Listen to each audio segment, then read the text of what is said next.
Continuaremos con la revisión de la fisiología con hígado, uno de los temas que la importancia en el tubo digestivo pues es grande, y también el hígado tiene otras funciones, ¿no? Ustedes saben cuáles son las funciones del hígado. En esta clase nos vamos a concentrar en secreción de sales biliares y la excreción de colesterol o bilirrubina, pero sabemos que algunas funciones están en el apartado de bioquímica, como vemos aquí. Ustedes ya las revisarán en sus clases de bioquímica, otras en inmunología. Finalmente hay unas que se van a revisar en otros temas del curso de fisiología. Entonces, hay que retomar la anatomía e histología del hígado, y algo muy importante es que el hígado recibe sangre arterial y sangre venosa, ¿sí? Esta sangre arterial y sangre venosa vienen de diferentes vasos. Ya sabemos la arteria hepática, que es rama del tronco celíaco, y la arteria, la vena portal, que drena a todas las estructuras, bueno, a la mayoría de las estructuras del tubo digestivo, como vemos aquí. Entonces, ¿qué tenemos? Una doble irrigación hepática. Y finalmente esta sangre sale ¿por dónde? Por la vena hepática. Entonces, tenemos que continuar. Aquí vemos un pequeño corte del hígado. Entonces, ese pequeño corte del hígado, vemos la macroestructura del hígado con algunas secciones llamadas lobulillos hepáticos. Estos lobulillos hepáticos, en una vista un poco más grande, podemos ver que están compuestos por una gran cantidad de hepatocitos. Y estos hepatocitos toman una disposición que les confiere su función. Podemos ver que en un extremo, que vamos a señalar aquí, en uno de las puntas de este hexágono, tenemos la tríada portal. ¿Cuál es la tríada portal? Ustedes ya saben: arteria hepática, vena portal y conducto biliar. Entonces, como podemos ver aquí, ¿cuál es la arteria que irriga al hígado? Es la arteria hepática, y la arteria hepática lleva sangre, pero esta sangre va a terminar drenando ¿dónde? ¿Dónde?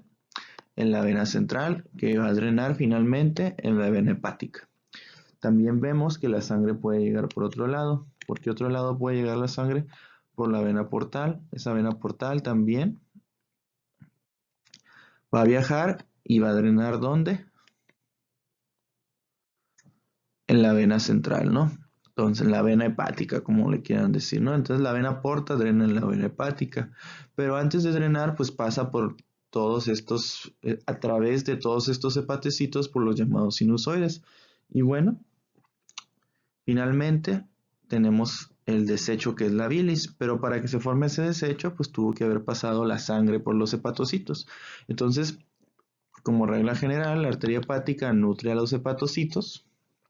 La vena portal trae la sangre toda cochina, toda puerca del intestino, y cuando pasa a través de estos sinusoides, pues es desintoxicada la sangre y ya después pasa a la vena central, y finalmente todos esos desechos que fueron captados por los hepatocitos drenan hacia el lado contrario y llegan a la bilis. Entonces saquemos aquí una imagen un poco agrandada, ¿no?, de lo que son los conductillos y conductos biliares, y vemos cómo todos estos hepatocitos van a ir a drenar a estos conductillos biliares para formar la bilis. Y esta bilis sale del hígado por dos conductos: el hepático común derecho e izquierdo, que formarán el conducto hepático común. Y este conducto hepático común puede ir la bilis hacia dos lados, ¿no? Puede ir hacia el colédoco o puede regresar hacia el cístico y depositarse la bilis aquí en la vesícula biliar. De ahí al conducto colédoco puede unirse al conducto pancreático común y llegar a drenar en el duodeno, ¿no? Pero ese drenaje en el duodeno está regulado por el esfínter de Oddi dentro de la ámpula de Vater. Bueno, tenemos que continuar. Entonces hablamos de algunas disposiciones espaciales de los hepatocitos. Tenemos aquí la estructura que ya habíamos mencionado, ¿no?, que es el lobulillo hepático clásico. Aquí en el lobulillo hepático clásico podemos ver la tríada portal en una de las puntas, y podemos ver cómo esa vena, toda esa sangre de la vena portal va a drenar ¿dónde? En la vena hepática central, ¿no? Entonces, el lobulillo portal es el que tiene la función de limpiar la sangre intestinal. Después tenemos el lobulillo portal. Este lobulillo portal, ¿cómo funciona? Bueno, del centro, es decir, de donde está la vena central, va a viajar la bilis. ¿Hacia dónde? Hacia la periferia, ¿verdad? Va a viajar la bilis hacia la periferia y entonces se va a depositar en el conductillo biliar. Entonces esta nos está hablando de la función de drenaje. Entonces la primera era función de desintoxicación, la segunda es la función de drenaje y finalmente el sino portal, que es el que vemos acá, es el que nos está hablando de la función de nutrición, ¿no? Entonces, desde la tríada portal que está en la periferia, sale la arteria hepática que va a ir a nutrir a los hepatocitos, desde las puntas hasta el centro. Y bueno, todo lo que está cerca de la arteria hepática, pues va a estar bien nutrido, ¿verdad? Pero mientras más nos alejemos de las arterias hepáticas, en el centro puede que haya una deficiencia de la nutrición o una deficiencia en el aporte de sangre. Entonces, las zonas que son más oxigenadas son las zonas más cerca de la tríada portal y las zonas menos oxigenadas son las zonas más lejanas. Entonces tenemos aquí que uno de los desechos del hígado es la bilis y la bilis tiene diferentes composiciones. Vamos a hablar en la clase de hoy de la bilirrubina y vamos a hablar de los ácidos biliares. Pero podemos ver aquí que hay diferentes componentes que podemos mencionar más a continuación. Entonces, la síntesis de las sales biliares es una de las partes más importantes para describir la función digestiva del hígado. El hígado podemos ver que del colesterol forma las sales biliares y esas sales biliares, ¿sí? Van a ir ¿a dónde? Al sistema de las vías biliares, a todas las vías biliares y van a desembocar ¿dónde? En el duodeno. Esas sales biliares después pueden hacer su función en la luz del duodeno, yeyuno e ilion y en el ilion terminal, como vemos aquí, el 95% de esas sales biliares pueden reabsorberse y pasar otra vez por la circulación portal y ser recicladas para volverse a utilizar. Entonces el 95% de las sales biliares son recicladas, entonces solo el 5% son nuevamente sintetizadas. Entonces ustedes se pueden poder pensar qué pasaría si no reabsorbemos las sales biliares. Pero ¿de dónde vienen esas sales biliares? Ya les mencioné un poquito que vienen del colesterol, ¿no? La mayoría vienen del colesterol, bueno, el 5%, perdón, podemos ver aquí, el 5% vienen del colesterol y el 95% vienen del reciclado, ¿verdad? Pero pues hablamos de la síntesis de novo y del colesterol por medio de una enzima que vamos a mencionar. Este colesterol se puede convertir en ácido cólico y ácido quenodesoxicólico. Entonces, el colesterol se puede convertir en ácido cólico y ácido quenodesoxicólico y finalmente para formar algo que se llaman, estos son ácidos biliares. ¿Sí? Estos son ácidos biliares. Después de esos ácidos biliares se pueden conjugar, ¿con qué? Con glicina y taurina para formar, ahora sí, sales biliares. Sales biliares. Entonces, el colesterol se convierte en ácido cólico o ácido quenodesoxicólico para formar, estos son ácidos biliares y finalmente se pueden conjugar con glicina o taurina para formar sales biliares. Y estas sales biliares ya van a poder ser excretadas por el hepatocito y formar algo que se llaman micelas. Eso lo veremos después. Entonces podemos ver que la enzima limitante en la síntesis de ácidos biliares es la 7-alfa hidroxilasa y por medio de una serie infinita de reacciones que podemos ejemplificarlo con estas flechas que se muestran aquí, se convierten en ácidos biliares primarios. El colesterol se convierte en ácidos biliares primarios. Y después, los ácidos biliares primarios pueden ser conjugados con glicina o taurina para formar sales biliares. ¿Ok? Entonces, ya hablamos un poquito de cómo se forman estas sales biliares y ahora tenemos que hablar del producto de desecho, algo muy importante, que es la bilirrubina. Entonces, la bilirrubina, como vemos en el esquema de aquí a la derecha, viene blood bilirubin, ¿no? ¿Qué será eso, no? Bueno, es sencillo de explicar si nos ponemos a detener a analizar estas imágenes que vienen en esta diapositiva. En el lado izquierdo podemos ver metabolismo del grupo hemo, ¿verdad? Y entonces el metabolismo del grupo hemo, pues si ustedes saben de dónde viene el grupo hemo, todo es más sencillo, ¿no? ¿De dónde viene el grupo hemo? Viene de la hemoglobina, ¿verdad? Esa hemoglobina va a soltar el grupo hemo. Pero ¿cómo suelta? ¿Cómo? ¿Dónde? ¿Verdad? Bueno, todas estas reacciones, bueno, no todas estas reacciones, pero la mayoría de estas reacciones ocurren dentro de una célula. Esto que estoy señalando ocurre dentro de los macrófagos. ¿Sí? Dentro de los macrófagos esplénicos. Entonces estas dos reacciones, la de la hemo en biliverdina y de la biliverdina a bilirrubina, ocurren dentro de los macrófagos esplénicos, es decir, en el paso hay macrófagos que detectan los eritrocitos que están muy viejos. Entonces los eritrocitos que están muy viejos son en condiciones normales fagocitados por estos macrófagos, y dentro de estos macrófagos se lleva a cabo la conversión del grupo hemo en biliverdina y de biliverdina a bilirrubina. Y entonces esa bilirrubina, ya después, nos vamos a quedar hasta aquí en esta imagen, esta bilirrubina ya después podrá viajar en la circulación sistémica formando un complejo de bilirrubina y albúmina. Ese complejo de bilirrubina y albúmina podrá llegar hasta la circulación hepática y podrá soltar la bilirrubina. Esta bilirrubina, ¿sí?, puede atravesar la membrana del hepatocito por diferentes transportadores, y esta bilirrubina adentro del hepatocito, esta, ¿la ven?, puede ser conjugada.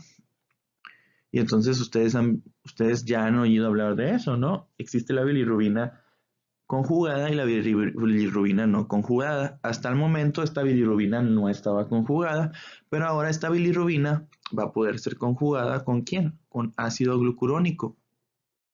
Bueno, ¿y quién la conjuga? La UGT, que es la UGT, UDP-glucuroniltransferasa.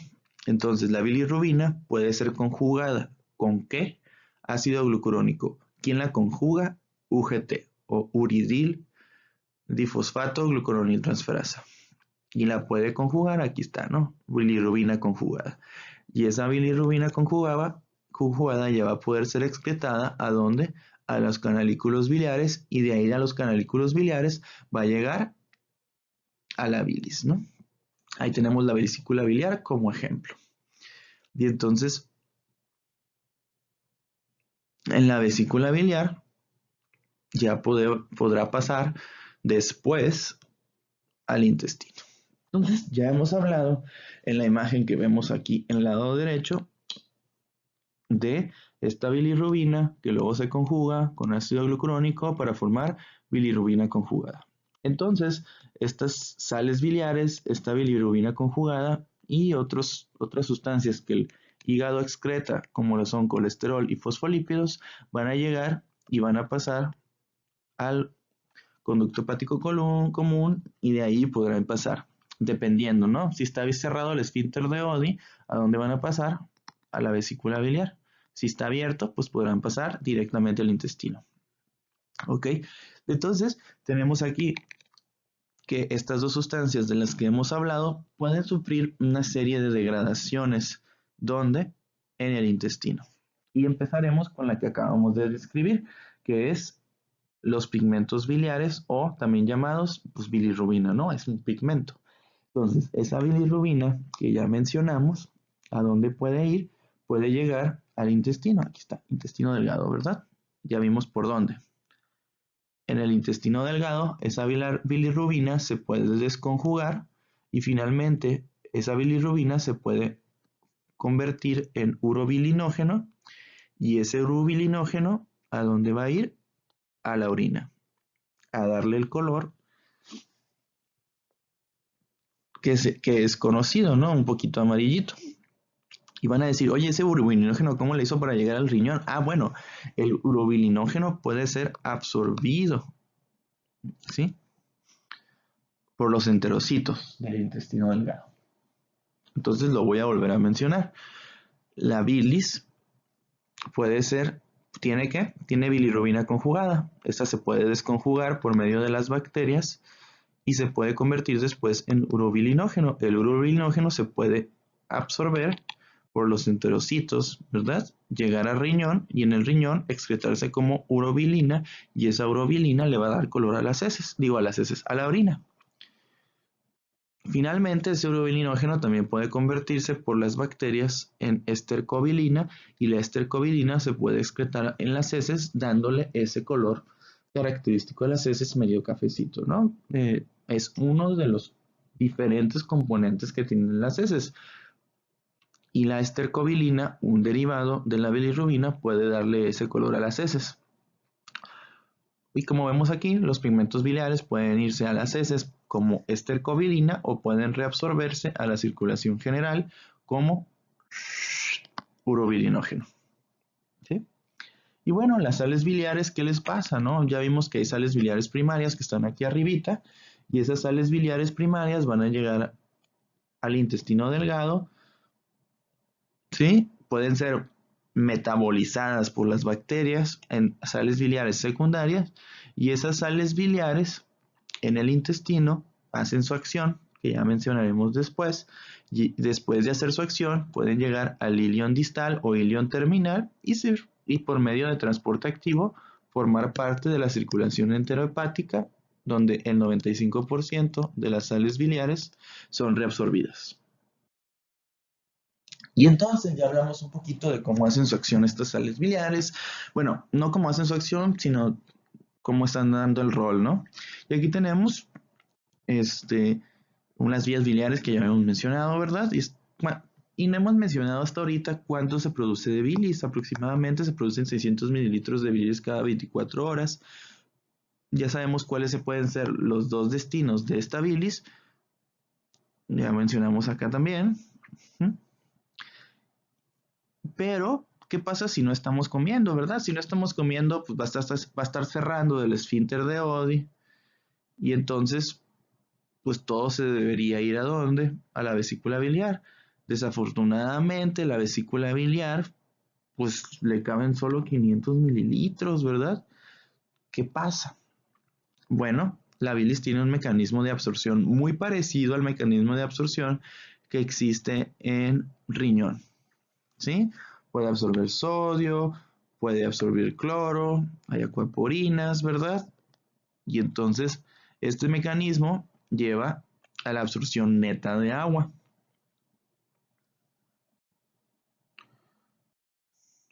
Y entonces tenemos aquí una vesícula biliar, un gran saludo al doctor Núñez, que usé su presentación para facilitar el aprendizaje de los alumnos en el curso de fisiología. Y tenemos que la absorción de agua produce aumento en la concentración de todos los componentes de la bilis.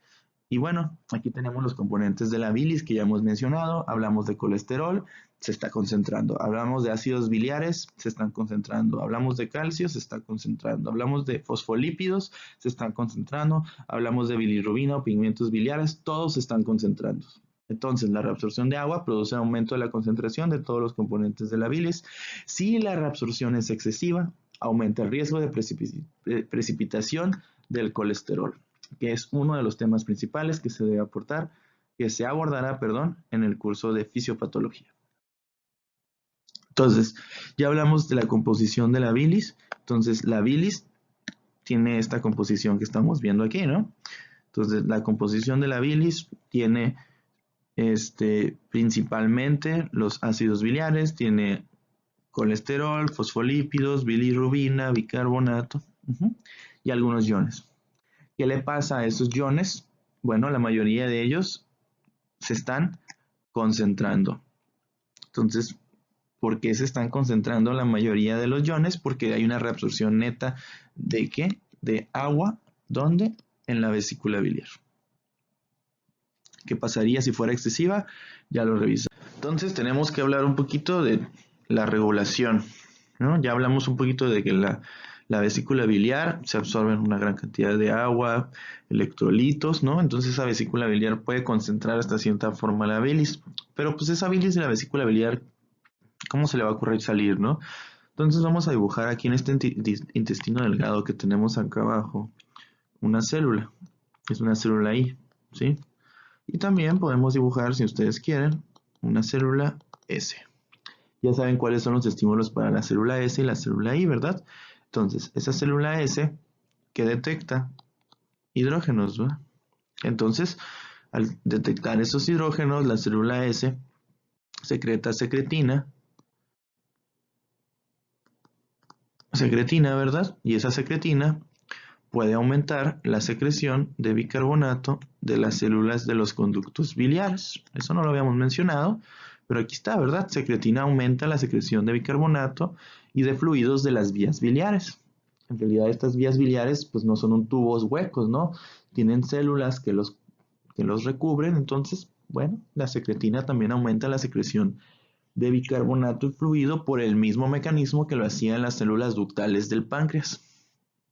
Pero lo que nos compete más en estos momentos es la secreción de las células I. Y bueno, las células I ya saben qué hace, secreta CCK, ¿verdad? Y esa CCK, ¿qué le hace a la vesícula biliar? La contrae, ¿verdad?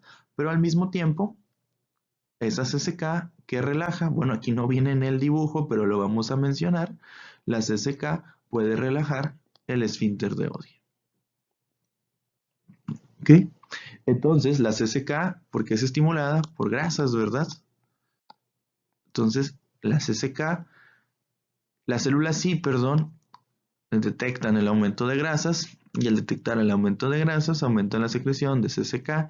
Esa CCK relaja el esfínter de Oddi, pero al mismo tiempo contrae la vesícula biliar para que expulse todo el contenido al intestino y de esta forma las sales biliares, ¿qué efecto van a hacer? Van a hacer la emulsificación de las grasas, que va a ser tema de la clase de digestión y absorción. Muchas gracias por su atención. Sean felices.